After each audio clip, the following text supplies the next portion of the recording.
ایک بات یاد رکھیں، اگر یہ اسی طرح ہو گیا جس کی طرف آپ نے اشارہ کیا اور اس میں وزن بھی ہے، تو پھر آپ دیکھنا ہوتا کیا ہے. ایسا ریباؤنڈ کہ ہوش ٹھکانے آ جائیں گے ان لوگوں کے. یہ یاد رکھنا، یہ دور کی بات نہیں، مہینوں کے اندر اندر. یہ تو کہتے ہیں نا، کہیں کی اینٹ کہیں کا روڑا، بھانمتی نے کنبہ جوڑا، اس کنبے کے ساتھ پھر جو ہوگا، اچھا اس کی بھی مجھے پرواہ نہیں ہے. السلام علیکم ویورز. آج کا پہلا سوال ہے عابد علی عابد، اسٹوڈنٹ ہیں میس کمیونیکیشن پنجاب یونیورسٹی کے اور ورکنگ جرنلسٹ بھی ہیں. وہ کہتے ہیں جی کہ 3 وزرائے اعظم لیاقت علی خان، ذوالفقار علی بھٹو اور اب عمران خان کے ساتھ جو کچھ ہوا یا ہو رہا ہے وہ سب کے سامنے ہے. تو کیا پاکستان اتنا اہم ہے جس کی طرفداری حاصل کرنے کے لیے مغرب کسی بھی حد تک چلا جاتا ہے، یا ہم بحیثیت قوم بہت آسان ٹارگٹ ہیں؟ عامر صاحب، آپ کا سوال اہم بہت ہے، حساس بہت ہے، لیکن اس طرح کے پروگرامز کے لیے یہ مناسب نہیں، چونکہ اس کی بہت زیادہ تفصیلات ہیں. بیسیکلی جو آپ نے بات کی ہے، مغرب کے لیے ہماری کیا حیثیت ہے، ہم کون ہیں، کہاں کھڑے ہیں، ان کے اداروں کے محتاج ہیں. IMF تو IMF تو ایک اوزار ہے، ایک ہتھیار ہے امریکنز کا. اچھا، دوسری بات یہ ہے کہ وہ صحیح معنوں میں ستاروں پہ کمندیں ڈال رہے ہیں. ہمارا کروڑوں بچہ اسکولوں سے باہر کر رہے ہیں. تو عام شام ہم نے کیا ہونا ہے، اسٹریٹجکلی آپ امپورٹنٹ ہوں، جس میں آپ کا کوئی کمال نہیں ہے، قدرت کا کمال ہے. تو آسان ٹارگٹ تو ظاہر ہے، ہر ماڑا آدمی، انڈیویجول ہو، قوم ہو، قبیلہ ہو، کوئی فرد ہو، اگر وہ کمزور ہوگا تو وہ بہت زیادہ سافٹ ٹارگٹ ہوگا. اور لیکن ایک اور پہلو بھی ہے کہ پوٹینشیل تاریخی طور پہ ہم رائیولز ہیں. صلیبی جنگیں ظاہر ہیں مسلمانوں کے اور انہی کے درمیان ہوئی. ہم تاریخی طور پہ حریف ہیں ایک دوسرے کے. اور جو عقل مند ہوتا ہے وہ سمجھتا ہے نپ دا ایول ان دا بڈ. ایول سے مراد میری یہ ہے کہ ہم ان کو ایول سمجھتے ہیں، وہ ہم کو ایول سمجھتے ہیں.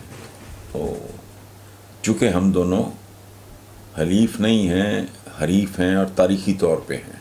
باقی ساری وہ لولو پوپو ہے، وہ انٹرنیشنل قسم کے نخرے ہیں، ڈپلومسی ہے، یہ ہے، وہ ہے. But practically for all practical purposes تو چاہتے ہیں کہ بھی یہ اوقات میں. اور دوسری بات جو میں کبھی کبھی سوچتا ہوں اور آپ کے ساتھ شیئر کرنا چاہ رہا ہوں، ہم جیسے لوگوں کے بارے میں ویسٹ کو یا کسی اور کو بہت زیادہ بدتمیزی کریں گے تو وہ شٹ اپ کال دے دیں گے، یہ وہ، جیسے انہوں نے کہا تھا پرویز مشرف صاحب کے زمانے میں کہ تمہیں پتھر کے زمانے میں دھکیل دیں گے.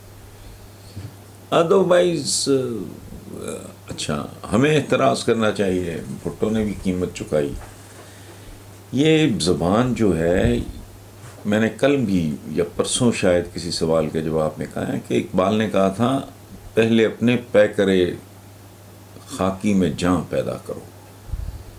تو ہم وہ لوگ جو اپنی گلیوں اور محلوں میں اکٹھے نہیں ہیں، ہمارے اور طبقاتی تقسیم اپنی جگہ پہ، لسانی تقسیم اپنی جگہ پہ، مذہبی مسالک کے حوالے سے میں بات کروں، تقسیم اپنی جگہ پہ، ہمارے ذات برادری اپنی جگہ پہ، ہم تو کسی بھی جگہ پہ. لیکن سٹل وہ چونکہ ہمیں ایول سمجھتے ہیں، ان کو ایول سمجھتے ہیں. وہ کہتے ہیں ٹھیک ہے، ان کو ایک ادھر ٹھاپ لگائی جائے، ذرا بھی اگر ان کو سر اٹھاتے دیکھو. باقی اگر آپ نے اس معاملے کو سمجھنا ہے، مغرب کو لیڈ کر رہا ہے اس وقت امریکہ، اس کے لیے یہ میں نہیں اس کا اس طرح جواب دے سکتا، ممکن ہی نہیں ہے.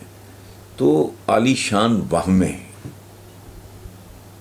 حسین حقانی کی ایک کتاب ہے، اس میں ذاتی رائے حسین حقانی کی، اس کتاب کی، میں حسین حقانی کو کہاں ریٹ کرتا ہوں، کیا سمجھتا ہوں، وہ ایک علیحدہ بحث ہے. لیکن کسی کا کام اگر میرٹ پہ آپ دیکھو، آپ کو اچھا لگے، آپ کو تعریف کرنی چاہیے.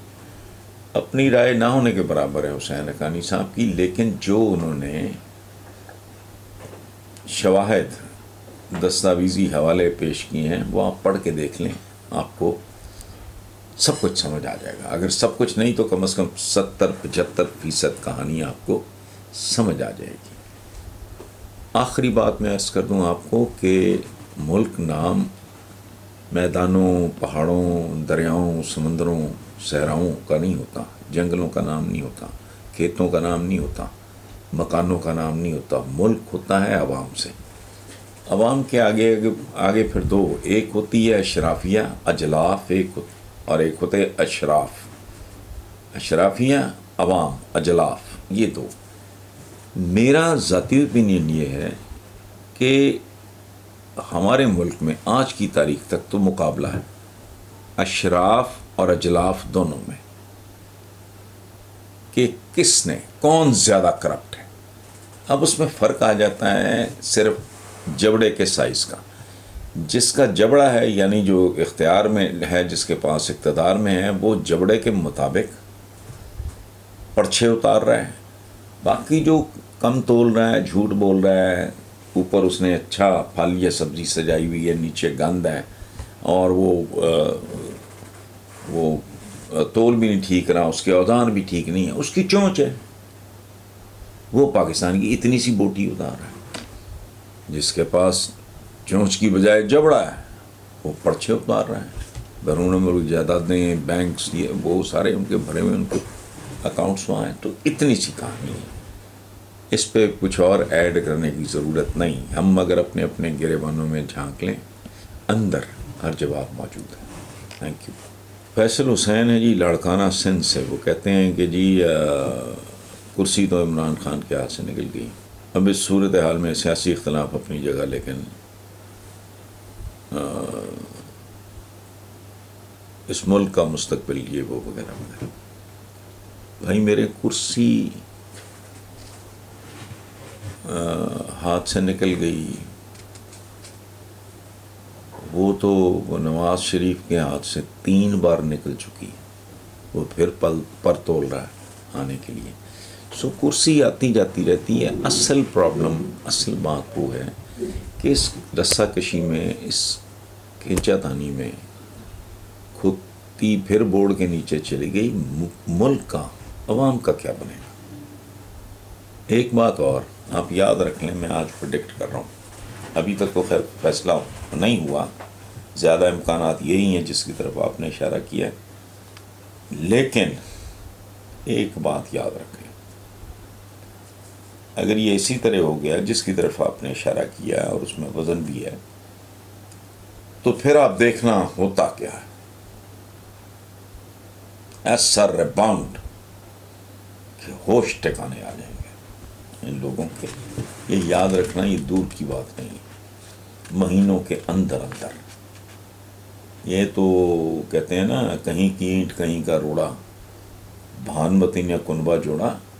اس کنبے کے ساتھ پھر جو ہوگا، اچھا اس کی بھی مجھے پرواہ نہیں ہے. جس کے ساتھ کچھ ہوتا ہے مجھے اس کی بھی پرواہ نہیں ہے. میرا کنسرن وہی ہے جو ہم سب کا ہونا چاہیے، کہ اس ملک کے ساتھ، اس ملک کے عوام کے ساتھ، جن کو پہلے ہی بہت بری طرح برباد کیا جا چکا ہے، مورالٹی تک ختم ہو گئی ہے. اور یہ میں آپ کو ایک بات عرض کروں، آپ کو اکانومی کا ایک اپنا بڑا اہم رول ہوتا ہے.